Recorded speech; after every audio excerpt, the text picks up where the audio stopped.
Hello, everybody, and welcome to OpenExO Live.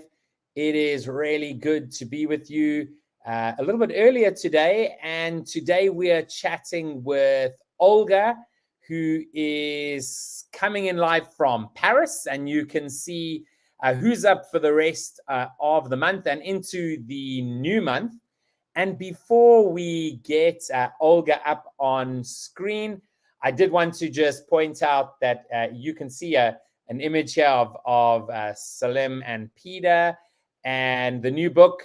And so at the end of the video today, I'll be sharing a video from them about our book launch event, which is happening on the 6th of June. So do be ready for that. But before we get Olga up on screen, I do have some messages from our community. And the first one comes from Fabrice. And he just said, Olga and I were in the same coach certification team. She is an enthusiastic person and well organized. She was efficient and supporting for the team and had many good ideas. I would love to work with her in the future again. We then have from Sophie, when we think of innovation, the world is often divided into different categories and classifications of success. Olga's rich experience as an innovation practitioner crosses borders and reduces barriers. This enables innovation success in any country, organization, or industry where Olga works. Olga truly is a global leader in innovation and has been wonderful to have her experience and sense of worldly exploration in Australia over the past few years. And then lastly, we have from Peter, when diversity matters, you might think about culture, education, experience, approach, or even geography. You might also think about multiple people. Unless you don't know Olga, an engineer, economist, scientist, researcher, innovator, startup founder, lifelong learner, world traveler, and of course, EXO practitioner. Talking to her means no questions unanswered. Working with her means no tasks unresolved. Researching with her means no hypothesis unvalidated. You never know where she shows up, but you can be sure that she will add tremendous value. And so with that, I want to welcome Olga to the screen. How are you doing this afternoon? Hi, Kevin. Hi, everyone. Thanks for having me and for such great words that were unexpected. So yeah, thank you so much. It's an absolute pleasure. It's always good to connect with other community members and see who knows who and who's worked with who and what they have to share. And so for those people who don't know Olga, Peter shared a little bit about you, as did Sophie and Fabrice. But can you just share a little bit about yourself, a bit of your history and how you also came to be part of the OpenExO community? Yeah, definitely. So to some extent, I mean, sometimes I define myself as a hybrid because I am an engineer by training, and I actually started in AI and did a master in artificial intelligence years ago, where it was still not as exciting as it is today. And then I moved actually to the world of innovation management and design. Why? Because I started my career at IBM, a graduate school in sales and marketing, where me as a young engineer, the world seemed to be very disconnected from what we actually studied at the university. And in a way, I was like, okay, what can I actually do? And I didn't want to continue studying. So the way I saw the bridge between the, let's say, business world and the tech world that I was in there at that point is innovation management. And I had an opportunity back then in 2010 to actually do a PhD in innovation management within the semiconductor industry. So I actually worked with the STMicroelectronics that you might know of, and looking into how a company that is so fast-paced and dynamic can actually deal with high uncertainty, create new products for new markets. So kind of trying to deal with everything which is beyond Moore's law. So for those who know it, in a way, a prediction where we actually say the transistors decrease every couple of years, the performance increases and cost decrease exponentially. So I'm talking about exponential improvements here. And what we did, we actually looked into how do we go beyond that? How do we actually create new technologies for new markets? And that's somehow where my work started in innovation management, and I continued working partially as a researcher, and we created also a consultancy company out of the university, and after that work in innovation design and management. And that's where the exponential organization somehow, an exponential movement come to my practice, because we were really, as a young consultancy company, we had clients, we were organically creating value since the beginning, but we really wanted to scale, and I feel like we really wanted to be a startup. So we tried very hard to actually identify what could be a scalable service consultancy model. Yeah. And what we found, it's very hard, and obviously you'll agree with me, to actually find a scalable consultancy to some extent. But what we did is really find scalability in the operational way we worked. So try to optimize processes, have interfaces, actually run a consultancy company as a startup by using some of the attributes, and still continue in that practice. And on top of that, also teach, have a startup in women's healthcare, and we can talk about that a little bit later. And I'm also a member of a French digital council. So it's an appointed membership for 2 years, where we look into somehow the consequences of digitalization, digital technologies in a very large sense, into not just creating opportunities for companies or startups, but really what are the consequences for society, how individuals understand those consequences, and how do they navigate changes to some extent. Yeah.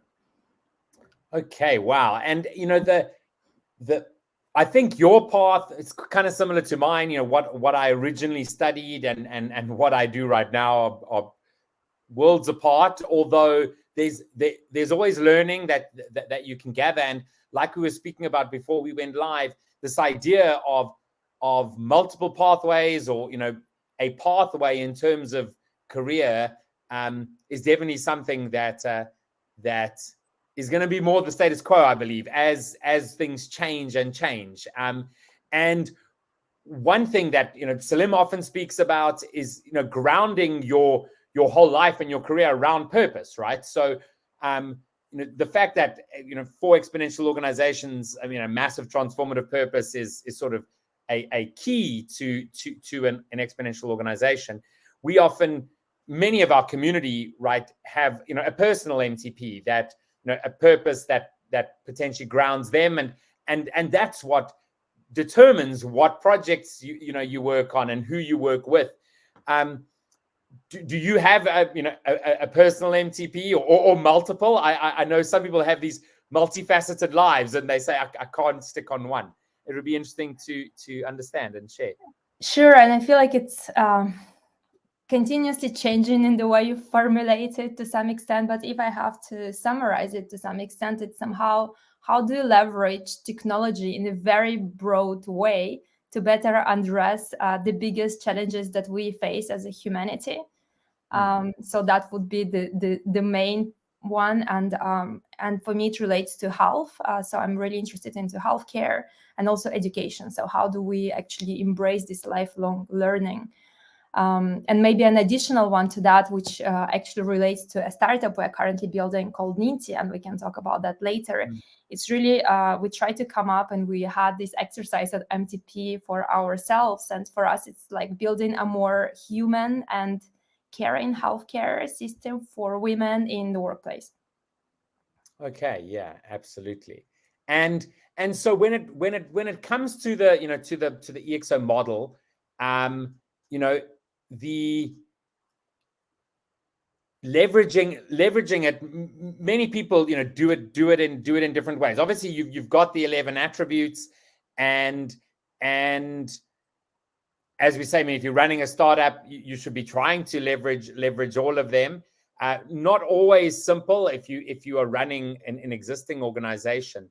But how would you say you actually tackle looking at the model and looking at the attributes and how you leverage them, within the startup you work with, but also within, I guess, potentially the way you teach or the way you work within community, for example. Definitely. And I mean, so many multiple ways and also different projects that can be shared, and happy also to take it off for anyone who is interested across different areas. I feel like I leverage it on two different areas. Obviously, I teach the exponential organization as well and try to share it to my students. But before even digging into attributes, we often use the core and edge kind of analogy, saying, okay, we always try to identify, so what will be the core opportunities for each business, and then push them to the edge. For example, we are dealing with projects we call future of healthcare and well-being. We're currently trying to bring different partners across the value chain, not necessarily saying, okay, you are obviously innovating like in a really good way. For example, we're talking to a company which is a pioneer in peace proteins. So we're talking about the future of gut health and saying, okay, you are already excelling in that market, you are internationally present, but what if we actually bring the different stakeholders across not the existing value chain, but potentially a future value chain by bringing people from hospitals, from healthcare sector, but also technology players, and actually move you towards the edge by leveraging the community. So one of the attributes, by leveraging stuff on demand in a way that you are not starting this project on your own as a big company, but you are actually partnering with others also to reduce costs and risks of doing those type of projects. Again, so stuff on demand in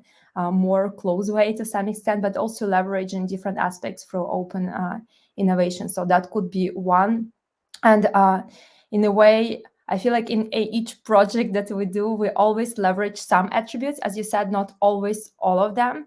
And for example, I've done quite a few projects in the area of open and collaborative innovation, trying to engage communities in healthcare, but also in other settings. For example, we did a project a few years ago on cancer epidemiology, and trying to actually see whether open data can be used to leverage with a community of people who can come from anywhere. So pretty open to experts, data scientists, doctors, patients. We even had designers coming in a very open setting across 6 months, and we ran the project for 3 years to actually see whether this open setting can lead to any tangible research or data visualization outcomes in a very open community.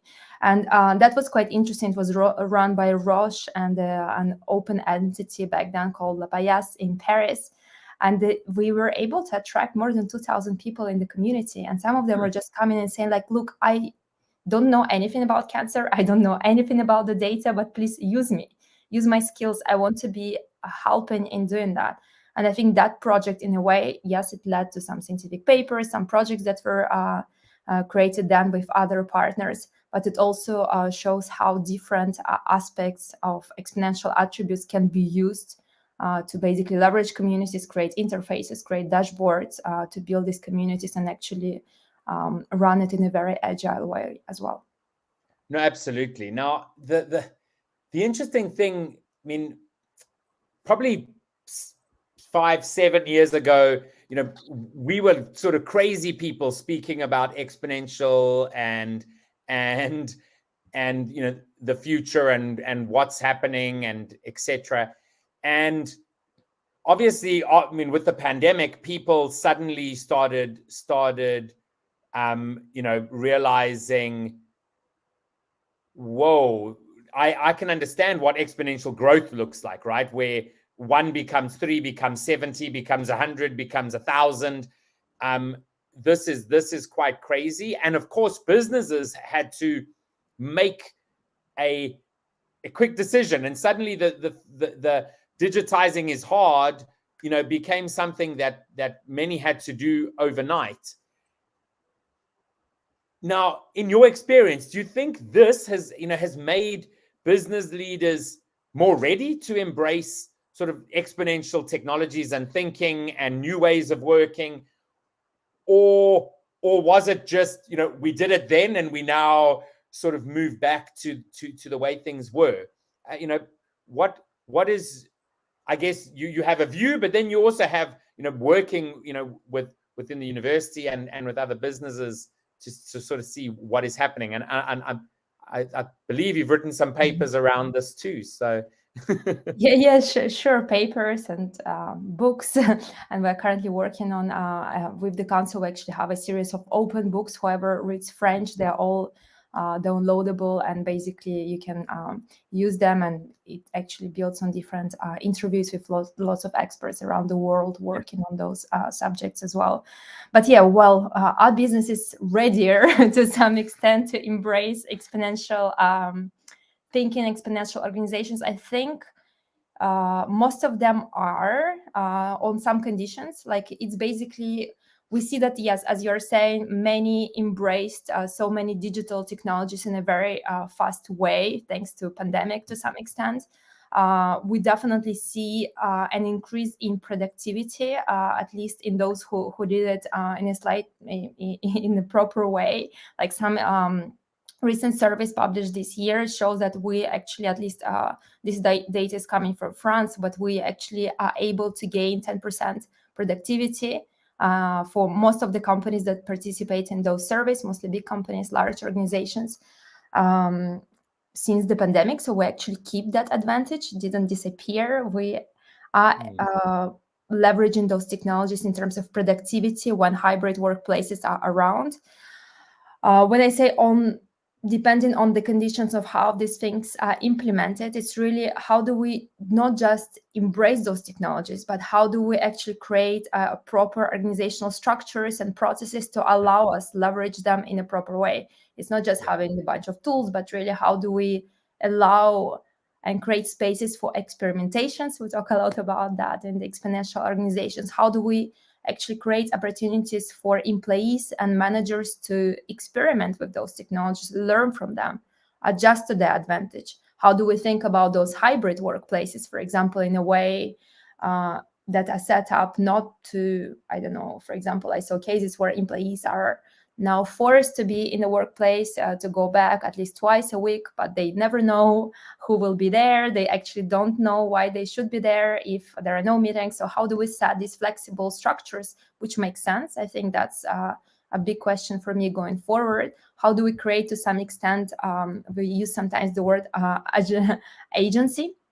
How do we create agency in the workplace where people can actually experiment what's best for them, what type of tools they can use, and share also the learnings between each other? So to sum up, definitely readier, definitely having really exciting ways companies leverage those tools and experiment with them. And I think we see it also with LLMs and ChatGPT specifically, where we create those type of interfaces. But we need to be able to experiment, and we need to create that collective dialogue with different levels of organization to allow everyone to embrace those change and understand how these technologies work as well.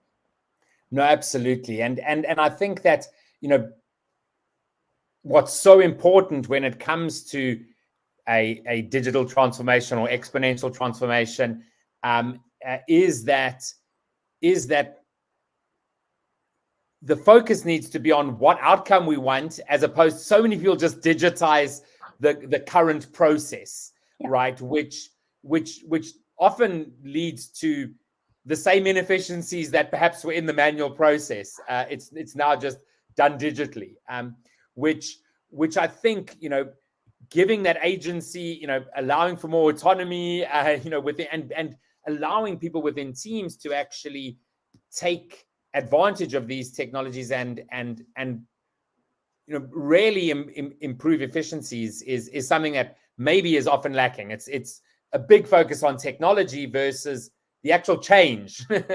And that's where, to some extent, designing those experiences is really important, because, as you're saying, it's not just about copying what we do in the real, like in the face-to-face way, into the digital world.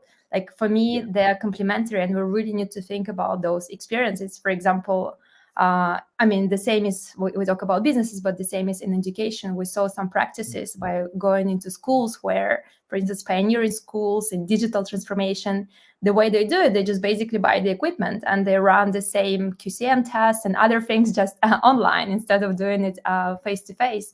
which doesn't actually create these complementary experiences of using and leveraging technologies in a meaningful way. So how do we think and build those experiences in education, but also in the work environment? For me, it's the question going forward. No, absolutely. Now, I definitely want us to touch on your startup. Share a little bit about it. Why, why and how it works. What your your goals are. It would be really great to hear. Definitely. And to some extent, I mean, for me, it came from the interest in healthcare. So when I was still in Australia, so I actually had a project with fertility clinics in Australia, looking into building that strategy for the first time, which wasn't top down, but bottom up. And to some extent, like a proper eye-opening experience in the world where there is still so much stigma when it comes to abortion care, which when it comes to even doctors not able to say where they work because they're ashamed, they feel threatened to some extent, then discovering the world of chronic conditions where we don't actually have any cures yet, like endometriosis. We have challenges related, for example, to ovarian cancer, which we call slow death sometimes because we don't have a proper way to test those things and diagnose them at the early stages. And not because it's very hard, it's just because we never actually paid any attention to those things until now. Fortunately, things are changing. There is the whole movement that started a few years ago called femtech, even if sometimes we don't want to be related somehow to a femtech because somehow people feel like it's a niche. But having those projects and really looking into then conducting lots of user research with my co-founder, Fatoumata, we actually discovered that independently of our level of education as women or people with uteruses in a very large way, we sometimes are lost when we have to deal with those type of conditions. And there are lots of them, from puberty to menopause. And so that's where we thought, okay, we actually feel like technology can play a huge role in helping people, to create awareness that those things exist. And then if they're ready to embrace change or they're looking for support, for example, when it comes to manage chronic pain related to endometriosis, or actually have support when it comes to accessing proper fertility treatments and actually having more of a holistic care, because obviously medically it's all there, hard to access, yes, but it's there. But what we feel and what you see is, for example, 1 in 6 couples that will go for fertility treatments, they actually have mental health conditions. They really feel and have lots of stress elements. So how do we bring this interdisciplinary holistic care? And that's where basically the solution that we offer today is the digital platform and an app where anyone can enroll, and based on the conditions that they have, they can have multidisciplinary support from, yes, healthcare team, but also holistic support with mental health providers, nutritionists, sexologists, and all in a scientifically driven approach. So you can test the platform today, and we're continuously testing with the users. Yeah. Awesome. That's really fantastic. And at the moment, as you say, I mean, it's online, so really available across the world, or is there a specific focus where you guys are focusing on? Our first go-to-market is B2B in Europe, because yes, it's available today anywhere. In B2C, you can go, you have access to content, you can book sessions with care practitioners, and they are multilingual because we really want to be international since the beginning. Yes. But our major focus, apart from B2C, which is where we test and we really want to create the community, is really how do we make corporates to support to some extent women, because most of and their partners, because most of them are actually dealing with those conditions in the workplace with no support available from the employers. So in terms of commercializing with different companies as employee benefits, to some extent, we work mostly in Europe so far. Yeah. Okay. Wow. That's really awesome. I mean, makes total sense, right? To actually, add that value, because that value will actually go back to the organization itself, right? With potentially healthier staff, and therefore potentially more productive. I mean, it's like Exactly, and there are numbers showing the impact to the workplace. Like there are statistics showing that there is an increased amount of women that will actually leave their workplace after having birth. There are people navigating through postpartum depression while being at the workplace. There are conditions related to endometriosis and pain management, like many companies are implementing now. They leave related to chronic conditions. So things are moving. Companies are starting to step in that space. It's almost like we discussed pandemic, where professional entered the personal life, but now the personal life somehow enters into professional to some extent. So these blurry boundaries of how do we better support employees in the workplaces, where we try to build a more inclusive workplaces as well. No, absolutely. I mean, at the end of the day, you know, where the individual stops and the employee starts, there isn't even such a line, right? Definitely. And I think that you know, I often chat with my dad about this, about his view of how, you know, the employee-employee relationship shifted over time from, you know, the early 70s until now, and hopefully we are swinging more back towards the human side of things, which is really good to know. Now, we could keep speaking for forever, I think, but the time has pretty much come to an end. And I always like to ask as a last question, just, you know, if there's one thing you could share with a person, what would that be that you think is really important for people to know? About me or about the world?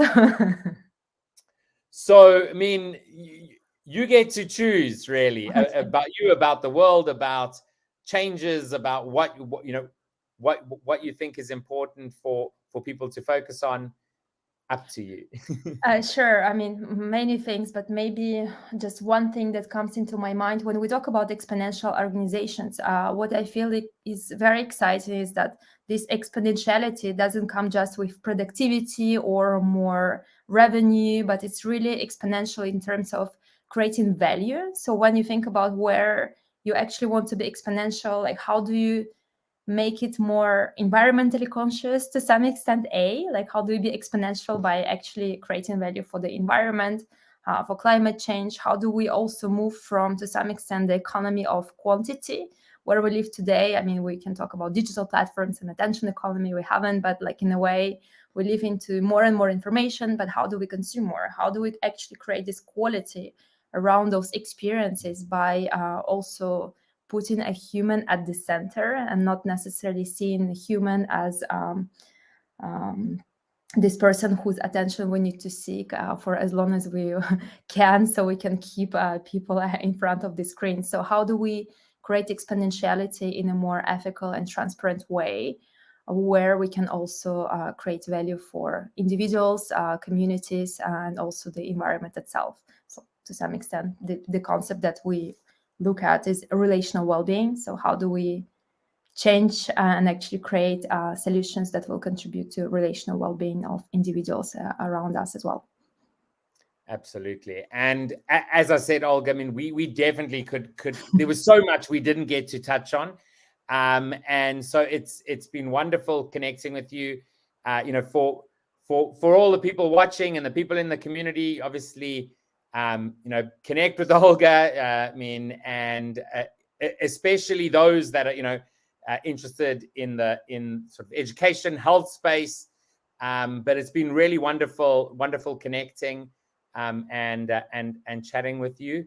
Yeah, hopefully one day when I'm in Europe, maybe we can actually get to connect in person. But yeah, Absolutely. thank you so much. Let me know anytime you're in Europe, or anyone if you are in Paris. And thanks so much for having me and for having such a great discussion. Yeah. It's wonderful. And you have a fantastic rest of the day. Same here. Enjoy your Awesome. day and talk soon. Bye. Bye-bye. So wonderful chatting to Olga. And as I said, I mean, we could absolutely have continued to speak forever. And actually, I just see there was a note here from Sophie. as we were talking. Thanks, Sophie, for watching. I don't know what the time is on the Gold Coast there in Australia, but thanks, everybody. And as I said, I'm going to be closing out just with a video about our upcoming EXO 2.0 book launch. Do check that out. Do sign up. We'd like to see you on the 6th of June. Thanks, everybody, and we'll see you all again next week. June 6th, it's the day that Salim and I are going to teach you how to build an exponential organization. We're launching the second edition of the book, which goes into great detail about how do you build a 10x organization to completely change the future. No, we're going to be teaching you how to build your massive transformative purpose that's going to guide you in a passionate fashion on what you're going to be building. We found that organizations that follow this model deliver 40 times better shareholder returns than the ones that don't. So we'll talk about experimentation and how do you have an autonomous organization? How do you build community and crowd? How do you build dashboards? All of the characteristics that go into building a hyperscale organization that can scale as fast as technology can scale. June 6th, it's a 3-hour workshop. It's free. And it's free. Yeah, it is free, and we've never done this before. So join us. You're going to get access to a free copy of our new book, Exponential Organizations 2.0. You're going to get access to an AI that allows you to query the book and actually get the answers you specifically need for the company that you're building. Yeah, we have 24,000 people in the community ready to help anybody wanting to start a business. So come along, join the community, build an EXO, and most importantly, I think, pick the problem that you really, really want to solve, and we'll show you how to go about solving it. Join us. See you there.